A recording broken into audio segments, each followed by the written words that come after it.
میں نے دیکھا ایسے لوگوں کے جو پینے والے اور ہر حرکت کرنے والے، اللہ معاف کرے، جب سمندر خراب ہوتا تھا اور جہاز ہلنا شروع ہوتا تھا، اللہ اللہ ان کی زبان سے زور زور سے آوازیں ان کی کیبن سے آ رہی ہوتی تھی۔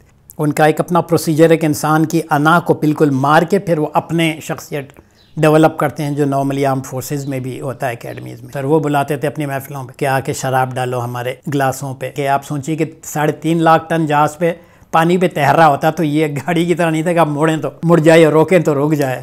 یہاں پہ رہ کے اب رات کو کبھی آسمان کی طرف دیکھیں تو آپ کو کالا نظر آتا ہے، جہاز میں آسمان سفید نظر آتا ہے۔ کسی بھی لمحہ اپنے ٹیبل سے آپ بتا سکتے ہیں کہ یہ تارا اس پوزیشن پہ ہوگا ایگزیکٹلی۔ تو میں وہاں گیا، میں اپنی آنکھ سیٹ کر رہا تھا، تو میں نے دیکھا آگے یوں روشنی، میں نے بولا اچھا ہاں سورج نکل رہا ہوگا، میں نے بولا سورج رات کے 12 بجے۔ تو پھر مجھے خیال آیا کہ یہ جو ہے وہ کرونا ہے۔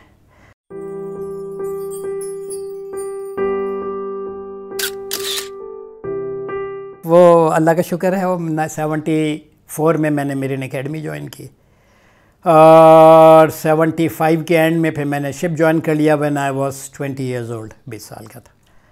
اور وہ پھر آپ کو معلوم ہے جہاز کا بالکل آزاد ماحول، اور اس وقت تو بہت ہی انہیلدی ماحول تھا جہازوں کا۔ شراب کھلے عام پی جاتی تھی، ہمارے اپنے بھائی بند جو ہیں وہ شراب پیتے تھے، اور زبان اتنی فحش زبان استعمال کرتے تھے سیلرز، آپ لوگوں کا تو خواب و خیال میں بھی نہیں ہوگا یہ۔ تو یہ اس وقت کا تھا۔ اب بالکل الحمدللہ دا تھنگ ہیز چینجڈ، جب سے یہ شراب بین ہوئی ہے، اور جب شراب بین کی ہے ذوالفقار علی بھٹو صاحب نے، غالباً 78 کی بات ہے، اس وقت سے صرف پاکستان میں نہیں، آہستہ آہستہ پوری دنیا میں جہازوں پہ شراب کو ریسٹرکٹ کر دیا، خاص طور پہ آئل ٹینکرز پہ، اس لیے کہ ایکسیڈنٹس وغیرہ سے بچانے کے لیے جو ہے یہ ان کو اقدام کرنے پڑے۔ اور وہ اس کا نتیجہ یہ ہوا کہ جو میں دیکھتا تھا کہ جو بالکل ہی ایک کھلا ٹھلا فحش ماحول تھا، وہ چینج ہونا شروع ہوا، یہاں تک کہ جہاز کا جو اپنا ماحول ہوتا ہے یا جہاز پہ جو اپنے ایکسپیرینسز ہوتے ہیں، وہ بندے پہ بڑا اللہ کا خوف پیدا کرتے ہیں۔ طوفان ہمیں ملتے رہتے ہیں۔ میں نے دیکھا ایسے لوگوں کے جو ادروائز پینے والے اور ہر حرکت کرنے والے، اللہ معاف کرے، جب سمندر خراب ہوتا تھا اور جہاز ہلنا شروع ہوتا تھا، تو اللہ اللہ ان کی زبان سے زور زور سے آوازیں ان کی کیبن سے آ رہی ہوتی تھی۔ وہ اللہ کو یاد کرتے تھے، پھر جہاں وہ جہاز کنارے لگتا تھا پھر وہ سب بھول بھال کے اپنی حرکتوں پہ پڑ جاتے تھے۔ تو میں نے اس ماحول کو ریزسٹ کیا۔ مجھ سے بولا، جب میرین اکیڈمی میں تھا وہاں پہ بھی یہ ماحول شروع ہو جاتا ہے، شراب وراب تو نہیں ہوتی تھی، لیکن فحش زبان اور انسان کو ڈیگریڈ کرنا، ان کا ایک اپنا پروسیجر ہے کہ انسان کی انا کو بالکل مار کے پھر وہ اپنے شخصیت ڈیولپ کرتے ہیں، جو نارملی آرمڈ فورسز میں بھی ہوتا ہے اکیڈمیز میں، اور وہی ہمارا میرین اکیڈمی میں تھا۔ بہرکیف میں یہاں پہ بھی میں بالکل نماز کا پابند، اور میں چیزوں کو جو ہے یعنی میری کوشش ہوتی تھی کہ میں تمام جو ایز اے بحیثیت مسلم جو تمام ذمہ داریاں ہیں وہ پوری کروں۔ یہاں پہ مجھ پہ بڑے تانے کستے تھے، تو مولوی ہے اور یہ تو چند دن کی بات ہے، سب چھوٹ جائے گا، جہاز پہ تو جانے دو، سب چھوٹ جائے گا۔ اچھا میں بھی بھولتا تھا، اچھا جہاز پہ چھوٹ جائے گا، دیکھتے ہیں۔ خیر پھر میں نے جوائن کیا، 20 سال کا تھا، جیسے میں نے آپ کو بتایا، ایز اے کیڈٹ میں نے جہاز جوائن کیا۔ میرے جو فیلڈ تھی وہ ڈیک تھی، جو کپتان جس سے بنتے ہیں، تو وہ تھا۔ وہاں پہ ماحول مجھے واقعی بڑا خراب ملا، کہ جو ہمارے آفسرز ہوتے تھے، جو ہم سے جسٹ سینئر ہوتے تھے، 3rd آفسر 2nd آفسر، وہ بلاتے تھے اپنی محفلوں پہ کہ آ کے شراب ڈالو ہمارے گلاسوں پہ، اور میں انکار کر دیتا تھا۔ تو وہ بڑا مشکل تھا انکار کرنا، اس لیے کہ وہ بڑا ان کا روب اور دبدبہ ہوتا تھا، لیکن تو وہ بڑی کوشش کرتے تھے، وہ بڑی سختی سے بولتے تھے، لیکن بہرکیف میں اس پہ تیار نہیں ہوتا تھا۔ تو یہ بولتا تھا یہ تو لوٹے والا، یہ تو لوٹے والا، یہ تبلیغی جماعت والا ہے، اس کو چھوڑو، اس کو، یہ سب صحیح ہو جائے گا، خود ہی صحیح ہو جائے گا۔ بہرکیف الحمدللہ جہاز پہ جیسے میں نے آپ کو بتایا کہ مجھے ایک بڑا کھلا ٹلا ماحول پھر چل رہا ہے، وہ سوچنے کا بہت موقع ملا۔ ہماری ڈیوٹیز اس طرح کی ہوتی تھیں کہ 4 گھنٹے دن میں 8 گھنٹے، 4 گھنٹوں کے سلاٹس میں ہم اوپر برج کہلاتا ہے، نیویگیشن برج، جہاں سے جہاز کی نیویگیشن ہوتی ہے، وہاں پہ ہم ہوتے تھے. زیادہ ایکٹیویٹی نہیں ہوتی تھی، ہمارا زیادہ جو کام ہوتا تھا کہ وہ ہم ہورائزن کی طرف دیکھتے رہتے تھے کہ کیا ٹریفک چل رہی ہے، اس لیے کہ جہاز آپ کو معلوم ہے کہ گاڑی کی طرح فوراً ایکشن آپ نہیں لے سکتے.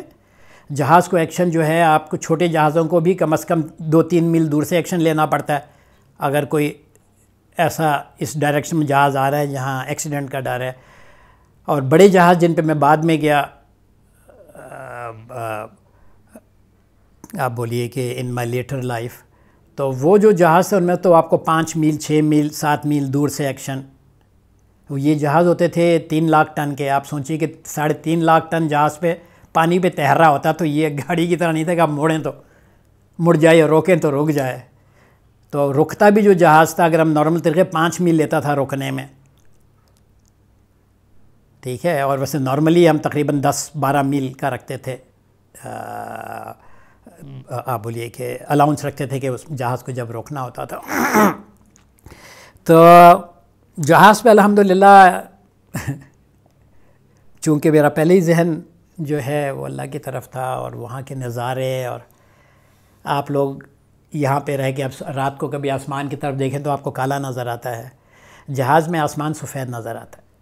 سمندر میں جہاں کوئی لائٹ نہیں ہوتی آس پاس، وہاں جب آسمان کو دیکھتے ہیں تو آپ کے رونگٹے کھڑے ہو جاتے ہیں. وہ آپ کو دھاریاں، سفید سفید دھاریاں یوں نظر آتا ہے، چل رہی ہوتی ہیں تاروں کی دھاریاں، کروڑا اسٹارز جو ہے وہ.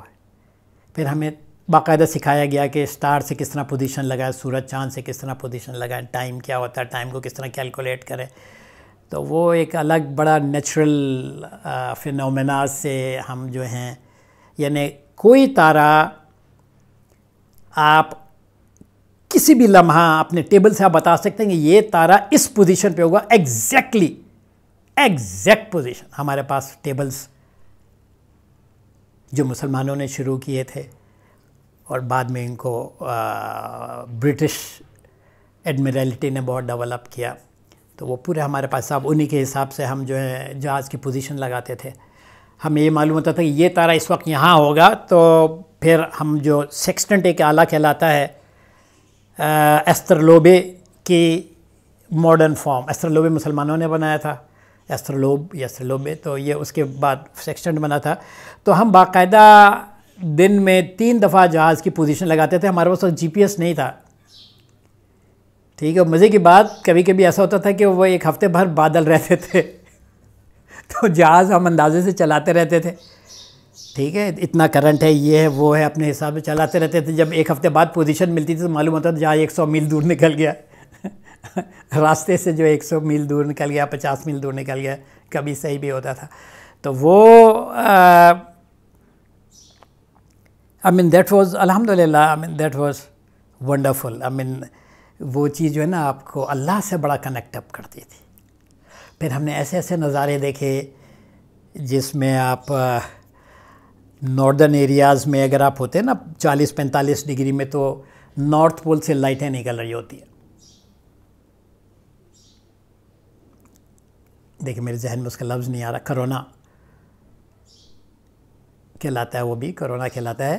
اور وہ بڑی عجیب طریقے سے جو ہے نا لائٹ ہے. وہ اسی طرح ایک دفعہ رات، میری ڈیوٹی 12 بجے شروع ہوتی تھی، میں سیکنڈ آفیسر تھا، میں رات کے 12 بجے گیا برج پہ گیا، کینیڈا ہم اپروچ کر رہے تھے.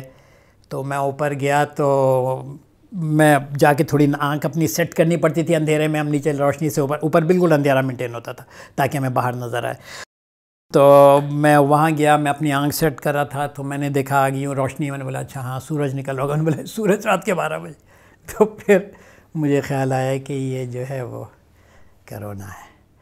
اور اسی طرح بہت ساری چیزیں. آپ کے طوفان میں کوئی طوفان ایسا نہیں ہوتا تھا جو سیویئر ہوتا تھا کہ جس میں آپ گارنٹی کے ساتھ یہ بول سکیں کہ آپ بچ کے نکل جائیں گے. جہاز کو مار کے وہ جو ہے وہ ہلا کے رکھ دے. زیادہ تر لوگ جو ہیں بیچارے سی سک ہو جاتے تھے. الحمدللہ میں سی سک نہیں ہوتا تھا. تو پوری میں نے 40 سال گزارے ہیں، اس میں بڑا اچھا گزر گیا میرا. لیکن جو بیچارے لوگ سی سک ہوتے تھے ان کے لیے نہایت ہی ان کی بری حالت ہوتی. وہ کھانا نہیں کھا سکتے تھے، کھاتے تھے نکال دیتے تھے، اور ہفتوں جو ہے وہ جہاز ہلتا رہتا تھا. تو بہرکیف یہ سب چیزیں تھیں جو میں سمجھتا ہوں کہ اللہ نے میرے لیے کچھ اس طرح ڈیزائن کیا تھا کہ میں اللہ کے قریب ڈرفٹ ہوتا چلا گیا اور اللہ نے مجھے سوچنے کا بہت موقع دیا.